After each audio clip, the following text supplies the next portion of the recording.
నా పేరు సువర్ణ. నేను 2000 సంవత్సరంలో ఈ టీఎస్ఎస్ఎంలోకి వచ్చాను.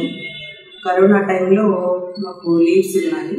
ఆ టైంలో నేను ముఖయోగి ఆత్మకథ ఆడియో ద్వారా విన్నప్పుడు దానిలో ధ్యానం గురించి ఎక్కువగా దానిలో చెప్తున్నారు, ధ్యానం యొక్క ప్రశస్తత గురించి. అప్పుడు చిన్నప్పటి నుంచి నాకు ఆధ్యాత్మికత అంటే ఎక్కువ ఉత్సాహం ఉండేది. అనుకునేదాన్ని అనమాట, ఎక్కువగా దేవాలయాల దగ్గర ఒక పురుష జన్మ ఉండి అక్కడే గుళ్ళోనే పూజ చేసుకుంటూ అక్కడే ఉంటే బాగుంటుంది కదా, మనం ఎందుకు ఇట్లాంటి దానిలో పుట్టాము, ఇటువంటి బ్రాహ్మణులుగా పుట్టుండొచ్చు కదా, అట్లా అయితే అప్పుడు మనం అగ్రహారాల్లో ఉండి దేవుణ్ణి నిత్యం సేవ చేసుకుంటూ ఉండేవాళ్ళని అని అనుకునేదాన్ని. చిన్నప్పుడు 7th క్లాస్లో నేను మంచి మార్కులు వచ్చాయని మా సార్ నాకు భగవద్గీత ఇచ్చారు, గిఫ్ట్గా ఇచ్చారు. ఇచ్చినప్పుడు దాన్ని చదివినప్పుడు దాన్ని చేయకూడదు అని చెప్పి వచ్చింది. అప్పుడు దానిలో చూసి నేను చాలా సంవత్సరాలు మాంసాహారాన్ని ముగించేశాను. నా పెళ్ళి అయ్యే వరకు కూడా తినలేదు. మా పాప పుట్టిన తర్వాత పాపకి ఫీడింగ్ చేసేటప్పుడు బలం తినాలి అని చెప్పి అంటే మళ్ళీ అప్పుడు స్టార్ట్ చేశాను. కానీ మనసులో ఏమో పెద్ద ఇష్టం ఉండేది కాదు. అట్లా నేను ఆధ్యాత్మికంగా ఎక్కువగా పూజలు, అది లలిత అమ్మవారికి అట్లాగా పూజలు చేస్తూ ఉండేదాన్ని. బాబా గుడికి, వెంకటేశ్వర గుడికి అట్లా వెళ్ళేదాన్ని. కానీ ఎక్కడో లోపల తపన అనేది ఉండేది నాకు. ఏంటంటే ఫిజికల్గా చేస్తున్నాం కానీ శరీరంతో మనం మనసు నిలిపి అక్కడ చేయట్లేదే అని అనుకునేదాన్ని. శివాలయానికి అభిషేకానికి అట్లా వెళ్ళినప్పుడు కూడా దేవుడికి ఏమో 1000 రూపాయలు ఖర్చు పెట్టి పూజ చేస్తున్నామే, బయట వాళ్ళు అడుక్కునే వాళ్ళు ఉన్నారు కదా, వాళ్ళని అడిగినప్పుడు వాళ్ళు అడుగుతున్నారు కదా, వాళ్ళకి మనము ఎక్కువ ఇవ్వట్లేదే, అక్కడంత ఖర్చు పెడుతున్నా ఇక్కడేమి ఇవ్వట్లేదు అని అనిపించేది నాకు. ఒక్కొక్కసారి నేను కొంత చిల్లర అట్లా తీసుకెళ్ళి ఎక్కువగా వాళ్ళకి ఇవ్వడానికే ప్రిఫరెన్స్ ఇచ్చేదాన్ని. తర్వాత ఆధ్యాత్మికత నుంచి మెల్లిమెల్లిగా, అంటే మూఢంగా కాకుండా ఆధ్యాత్మికత అనేది ఒక సైన్స్ లాగా ఉండాలి అని అనుకునేదాన్ని నేను. అట్లా అంటే మనసు పెట్టి చేయాలి, దేవుడిని భక్తితో చేయాలి. కొంతమంది గుళ్ళకి వెళ్ళినప్పుడు సరిగా వాళ్ళు పూజ చేయకపోతే కూడా వచ్చేది కాదు. సంకల్పం చెప్పాలి, సంకల్పం చెప్పకుంటే ఏదో పెద్ద మనం దేవుడి దగ్గరికి మన మెసేజ్ పోలేదు అన్నట్లుగా అనిపించేది. అట్లా సిస్టమేటిక్గా చేయాలి పూజ అంటే కూడా అని చెప్పి ఎక్కువసేపు చేసేదాన్ని. నేను పూజ కూడా ఎక్కువసేపు చేసేదాన్ని. అట్లా ఉన్నప్పుడు నాకు ఇది కరోనా టైంలో మా పాపకి జాతకం చూపిస్తే కూడా కొంచెం అమ్మాయికి పూజ చేయించాలన్నారు. 17,000 రూపాయలు ఖర్చు అవుతుంది అన్నారు. అంత డబ్బులు పెట్టి ఖర్చు పెట్టి పూజ చేయించేదానికి మా సారికి అంత నమ్మకం ఉండదు వాటి మీద, అందుకని చేయించలేదు. అప్పుడు నేను ఈ ధ్యానం గురించి సెర్చ్ చేసినప్పుడు ధ్యాన అనుభవాలు విన్నప్పుడు దానిలో చాలా మంది కర్మలు, అంటే చనిపోవడానికి ఉన్నట్టు, అంటే వాళ్ళ కర్మల వల్ల వాళ్ళు చనిపోయే స్టేజ్కి ఉన్నా కూడా వాటిలన్నింటినీ దగ్ధం చేసుకొని వాళ్ళు మళ్ళీ ఎంతో అద్భుతంగా జీవిస్తున్నారు. ఈ జాతకాలు ఇవన్నీ కూడా తారుమారవుతాయి ధ్యానం వల్ల విన్న తర్వాత నేను మా పాప ఒక 40 డేస్ పిరమిడ్కి వెళ్ళేసి ధ్యానం చేయాలని అనుకున్నాము. అక్కడికి వెళ్ళి పిరమిడ్ ధ్యానం అంటే కూడా తెలియదు మాకు. ఇన్ని సంవత్సరాల నుంచి ఉన్నాం కానీ ఇక్కడ 2020 సంవత్సరం వరకు మాకు ఆ పిరమిడ్ ధ్యానం అంటే కూడా తెలియదు. ఫోన్ చేస్తే నెల్లూరులో పిరమిడ్ సెంటర్స్ వచ్చాయి, ధ్యానం అంటే నెల్లూరు అడ్రస్ వచ్చింది. తర్వాత గూడూరులో ఉందమ్మా పిరమిడ్, మీకు అక్కడ చేసుకోండి అని చెప్పారు. అక్కడికి వెళ్ళి నేను చంద్రశేఖర్ సారు, లతా మేడం ఉన్నారు. లతా మేడం ఆ ప్రొసీజర్ అంతా మాకు చెప్పారు. అమ్మ వాళ్ళు మీరు నాన్ వెజ్ తింటారా అంటే సరే, కొంత వీడియోస్ చూసినప్పటి నుంచి ముగించేసి ఇంట్లోనే చూస్తున్నాను సార్, ధ్యానాన్ని చేస్తున్నాను, ధ్యానము గుడ్డు అయితే తింటున్నామంటే అది కూడా ముగించేసేయాలమ్మా, గుడ్డు కూడా తినకూడదు, మీరు ధ్యానం చేయండి, 40 డేస్ చేయండి, రోజు 3 అవర్స్ చేస్తే బాగుంటుంది అని చెప్పారు. అప్పుడు నేను మా పాప రోజు వెళ్ళేవాళ్ళము. ఆ పిరమిడ్లో ఎంతో అద్భుతమైనటువంటి అనుభవాలు మేము పొందాము. అక్కడ కూర్చున్నప్పుడు ఒక కుక్క గల్వా చేసేదనమాట.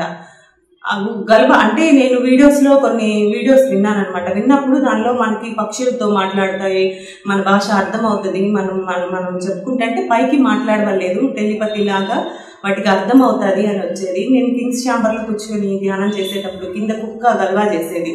అమ్మ డిస్టర్బెన్స్గా ఉంది, నువ్వు వెళ్ళిపోవచ్చు కదా అంటే ఒకరోజు అది కిందకి దిగి వెళ్ళిపోయింది. అప్పుడు అనిపించింది అనమాట, ఓహో మన మాటలు వింటాయి ఇవి కూడా అనేసి. అట్లాగే మా పాపకి తర్వాత వెళ్ళింది. కాలేజీకి కూడా వెళ్ళాం సక్సెస్ఫుల్గా. 2 years ఇంటర్మీడియట్ అయిపోయింది. ఇప్పుడు BBA LLB నాగ్పూర్లో చదువుతుంది. తను హాయిగా ఉంది. ఇంకా ఆ పిరమిడ్లోనే ధ్యానం చేసేటప్పుడు మాకు పత్రి సార్ని నేను ఫిజికల్గా ఎప్పుడు చూడలేదు. అంటే సార్ యొక్క వైట్ తెల్లగా ఒక రూపంలాగా కనిపించారు నాకు. ఆ పిరమిడ్ది కూడా ఎప్పుడు స్త్రీ చక్రం కనిపిస్తూ ఉండేదన్నమాట ధ్యానం చేసినప్పుడు. ఆ తర్వాత ఆ పిరమిడ్ యొక్క 4 ముఖాలు బ్రహ్మ యొక్క 4 ముఖాల్లాగా కనిపించేవి. నా లోపల పొట్టలో నుంచి ఒక చక్రం లాగా రౌండ్గా తిరిగినట్లుగా ఏదో పాములు కమలాలు అట్లా కనిపించేవన్నమాట. పోయినన్ని రోజులు రోజు ఒక్కొక్క అనుభవం లెక్కన బాగా ఉండేది. ఈ టైంలోనే మాకు ఇంటి పక్కన కరోనా వచ్చింది. అది మాకు కూడా వచ్చేసింది. పిల్లల్ని వేరే ఊరికి పంపించాము. మా సార్కి, మాకు, మా అత్తగారికి, కుటుంబంలో అందరికీ కరోనా వచ్చింది. ఆ టైంలో నాకు చంద్రశేఖర్ సార్ చెప్పారు, నేను సంపూర్ణ ఆరోగ్యవంతురాలని అని అనుకోమ్మా, నేను ఈ విశ్వానికి ఉపయోగపడాలి, ధ్యాన జగత్కి, శాకాహార జగత్కి, పిరమిడ్ జగత్కి నేను నా కుటుంబము ఉపయోగపడాలి అని పదే పిచ్చిదానిలాగా హాస్పిటల్లో కూడా చెప్పుకుంటూ ఉండేదాన్ని. మా సార్కి సీరియస్ అయ్యి చెన్నైలో ఉన్నారు. 99% బ్రతకరన్నారు.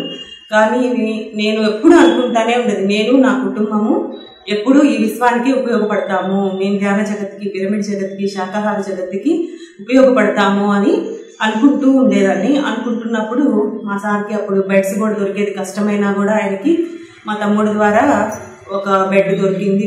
అపోలోలో 2 నెలల దాకా ఉండి క్షేమంగా ఇంటికి చేరారు. ఇంట్లో అందరం ప్రతి ఒక్కరికి 90 years ముసలి వాళ్ళకి వచ్చినా కూడా అందరం సేఫ్గా బయటపడ్డాము. నాకు అంత శక్తి ఎలా వచ్చింది, వాళ్ళందరినీ చూసుకొని మళ్ళీ హాస్పిటల్స్కి ముసలి వాళ్ళని మళ్ళీ హాస్పిటల్లో జాయిన్ చేసి వీళ్ళందరికీ చేసేదానికి అంత శక్తి నాకు ఆ టైంలో నేనేం ధ్యానం చేయలేను.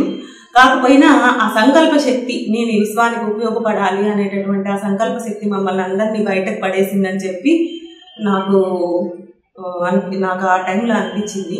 నేను ఏదైనా కూడా స్వామీజీని అట్లాగా గుడ్డిగా నమ్మనమాట, వాళ్ళని స్క్రూటినీ చేస్తుంటాను.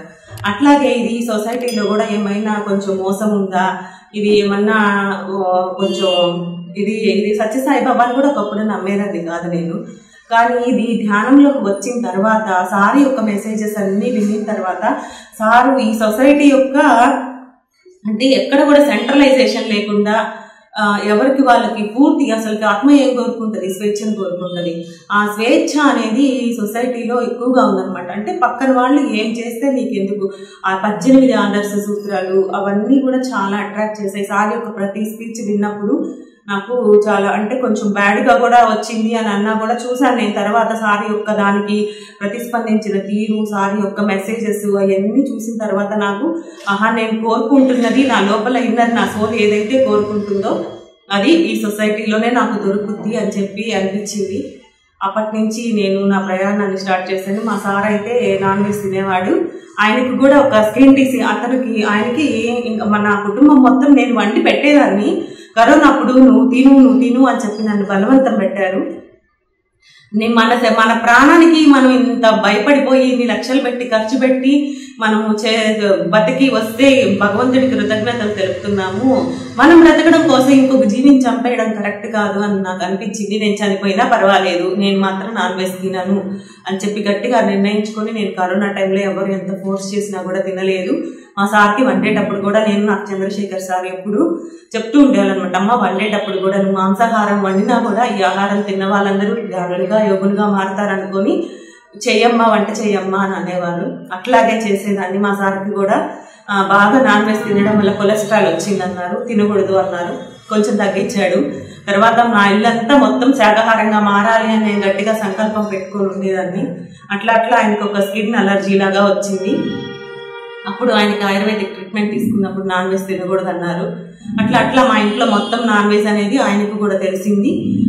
నాన్ వెజ్ తింటే మంచిది కాదు అని చెప్పి తెలుసుకొని ఆయన కూడా శాకాహారిగా మారిపోయాడు. మా పాప నన్ను బలవంతం చేయొద్దు మమ్మీ, నాకు తినకూడదు అనిపించినప్పుడు తినను అనింది. ఆ తర్వాత ఒక 1 year తర్వాత తనకి January 1st నుంచి ఇంకా తినను అనింది. అప్పటి నుంచి ఆ పాప కూడా హాస్టల్లో ఉన్నా కూడా అందరూ తింటున్నా కూడా చికెన్ అది తను వెజిటేరియన్ ఫుడ్డే తినేసి బయట బాగా ఇష్టం తనకి, బయట హోటల్స్లో వాటిల్లో బాగా తినేది. అట్లాంటి పాపగా పూర్తిగా శాకాహారిగా మారిపోయి ఇప్పుడు మా కుటుంబం మొత్తం శాకాహార కుటుంబంగా మారిపోయింది. ఆయన కూడా ధ్యానం చేస్తారు. అంతకుముందు ఆయనకి కొంచెం కోపం ఎక్కువగా ఉండేది, దానివల్ల నేను చాలా సఫర్ అయ్యేదాన్ని. అప్పుడు కొన్నిసార్లు కొంచెం చాలా బాధపడేదాన్ని. నీకు ఎందుకంటే ఆస్తి ఉంది, ఉద్యోగం ఉంది, డబ్బులు అన్నీ ఉన్నా కూడా మనశ్శాంతి లేదు మనకి అని చెప్పి బాధపడేదాన్ని. అంటే కోపం వల్ల చిన్న చిన్న విషయాలకి, పెద్ద సమస్యలు ఏమి ఉండవు, చిన్న చిన్న విషయాలకి షార్ట్ టెంపర్డ్గా మాట్లాడటం వల్ల నాకు చాలా బాధగా ఉండేది.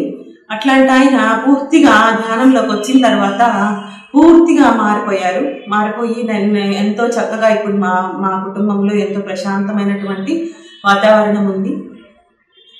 నేను పొందినటువంటి ఈ ఆనందాన్ని, అంటే అంతకుముందుకి ఇప్పటికి గుణాలలో చాలా మార్పులు వచ్చాయి ధ్యానం చేసిన తర్వాత.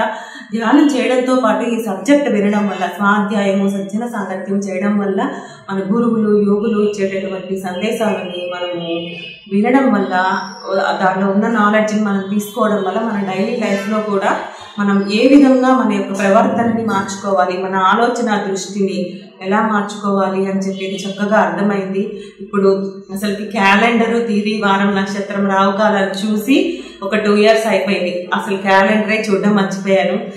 పిల్లి ఎదురొచ్చేది కాదు, ఎవరు ఎదురొచ్చినా కూడా వెళ్ళిపోవడమే. అవన్నీ మూఢనమ్మకాలన్నింటినీ బయట పెట్టేసి అన్నింటినీ ఇప్పుడు ఎంతో హ్యాపీగా, ఎక్కడ ఇరుక్కోకుండా అన్నింటి నుంచి ఒక్కొక్కటి ఫ్రీగా అయిపోతున్నట్టుగా ఉంది. ఇంకా ధ్యాన సాధన అయితే ఇంకా బాగా చేయాలి. ఇంకా నాకేంటంటే నేను పొందినటువంటి ఈ ఆనందాన్ని ప్రతి ఒక్కరు పొందాలి అన్నటువంటి ఆలోచన నాకు ఉండేది. అప్పుడు మాకు ఇక్కడ శివకుమార్ రెడ్డి సార్ అని ఆ సారు వాళ్ళ ఇన్స్టిట్యూట్లో 40 days క్లాస్ పెట్టారు. అది చూసి నేను కూడా ఒక 40 days పెడితే బాగుంటుంది అని చెప్పి అనుకొని, మాకు ఇంటి పక్కనే ఒక కళ్యాణ మండపం ఉంటే దాన్ని తీసుకొని ఒక 40 days సక్సెస్ఫుల్గా అందరి యొక్క Chandrashekar sir, Lata madam, Shivakumar sir, ఇట్లా చాలా లతా మేడము, శ్రీలత మేడం, ఇట్లా అందరూ చాలా మంది మాస్టర్స్, ప్రతి ఒక్కరు 40 days 40 మాస్టర్స్ వచ్చి సక్సెస్ఫుల్గా దాన్ని కంప్లీట్ చేశాము. అప్పుడు నాకు చిన్నప్పటి నుంచి గురూజీలకి వాళ్ళకి సేవ చేయాలంటే ఎక్కువగా ఇష్టం ఉండేదన్నమాట. ఒకరోజు ఆ 40 days సెషన్స్లో ఒకరోజు నాకు కలలో వచ్చింది. అప్పుడు వరుసగా స్వాములు, యోగులు అందరు కుర్చీలో కూర్చొని ఉన్నారు. వాళ్ళకి ఎంత పాదసేవ చేస్తూ ఉన్నాము. అట్లాగే ఆ కుర్చీలలో లాస్ట్కి వచ్చేటప్పుడు పిరమిడ్ మాస్టర్స్ కూడా అందరు కూర్చోన్నారు. మామూలు మన బట్టల్లోనే, అంటే ప్రత్యేకమైన వేషధారణ లేకుండా, అంటే వీళ్ళు కూడా, అంటే వాళ్ళల్లోనే వీళ్ళు కూడా, అంటే నా కోరిక ఆ విధంగా తీరింది అని అనిపించింది. ఆ విధంగా మా ఇంటి దగ్గర ఒక సెంటర్ని కూడా ఏర్పాటు చేసి ఆ సెంటర్ని ప్రతి బుధవారం రోజు సాయంత్రం పూట సక్సెస్ఫుల్గా చేస్తున్నాము. అక్కడ ధ్యానం ప్రోగ్రామ్ ద్వారా ఒక 100 మంది దాకా వచ్చేవాళ్ళు రోజు. కానీ ఇప్పుడు ఒక 50 మంది వరకు ధ్యానులు అక్కడ తయారయ్యారు. ఇంకా మాకు తెలిసిన వాళ్ళకి అందరికీ, ప్రతి ఒక్కరికి చెప్తున్నాము ధ్యానం యొక్క. మా మదర్కి అయితే వాళ్ళంతా సొరియాసిస్ వచ్చింది. సొరియాసిస్ వచ్చినప్పుడు తనకి ఆయుర్వేదిక్ ట్రీట్మెంట్ ఇప్పించి తను ఒక పిరమిడ్ కింద పడుకోబెడితే అప్పుడు తనకి బాగా క్యూర్ అయిపోయింది. బాగుంది, ఇప్పుడు తను కూడా క్యూర్ అయ్యారు. ఇట్లా ఈ విధంగా ఇంత అద్భుతమైనటువంటి మనకి జ్ఞాన మార్గాన్ని ఇచ్చినటువంటి మన గురువు గారికి ఎంత కృతజ్ఞత తెలిపినా కూడా తక్కువేను. నాకు సారు బాడీ వెకెట్ చేసినప్పుడు అయ్యో సార్ని కలిసి ఒక్కసారి, అంటే కలిశాను, ఫిజికల్గా కలిశాను, ఒకసారి కాళ్ళు కూడా పట్టాను. సారు నెల్లూరులో వచ్చినప్పుడు నాకు సీతాయనం బుక్ కూడా అందరికి ఇస్తుంటే ఇచ్చారు, అది అలాగే దాచిపెట్టుకున్నాను. అట్లా సార్తో ఎక్కువ పరిచయం లేదే అని చెప్పి బాధపడేదాన్ని. ఒకరోజు కృతజ్ఞత, ఇంత మంచి మార్గాన్ని మనకు చూపించినటువంటి గురువుకి గ్రాటిట్యూడ్ కూడా తెలపలేకపోయామే అని అనుకున్నాను. ఆ రోజు కళలో నాకు గురువు గారు వచ్చారు. అప్పుడు నేను ఆయన కాళ్ళ మీద పడి నేను కృతజ్ఞత తెలుపుకున్నాను. అప్పుడు సార్ పైకి లేపారు. అంతవరకే జరిగింది, అట్లా జరిగింది. అప్పుడు ఓకే, నాలో ఉన్నటువంటి ఆ బాధ కూడా పోయింది. అంటే సారు భౌతిక రూపంలో లేకపోయినా మొత్తము అంటే భౌతికంగా మనకి కనిపించకపోయినా కూడా ఈ విశ్వవ్యాప్తంగా ఉన్నారు సారు అని చెప్పి అది నాకు నమ్మకం ఉంది. సార్ యొక్క ఎనర్జీసే మనల్ని అందరినీ ఈ విధంగా నడిపిస్తున్నాయి. ఇంకా ఎన్ని సెంటర్స్ రన్ అవ్వడానికి, ఇంత అందరం కలిసిమెలిసి పని చేయడానికి అంతా హెల్ప్ చేస్తుందంటే సార్ యొక్క ఎనర్జీస్ మనకి హెల్ప్ చేస్తున్నాయి. ఈ యొక్క మూమెంట్ని ఇంకా ప్రతి ఒక్క గ్రామం, ఇప్పుడు ఎక్కడికి పోయినా ఫంక్షన్స్కి వెళ్తే ప్రతి ఒక్కరు అనారోగ్యం గురించే మాట్లాడుకుంటున్నారు. హాస్పిటల్స్ ఎక్కువైపోయినాయి.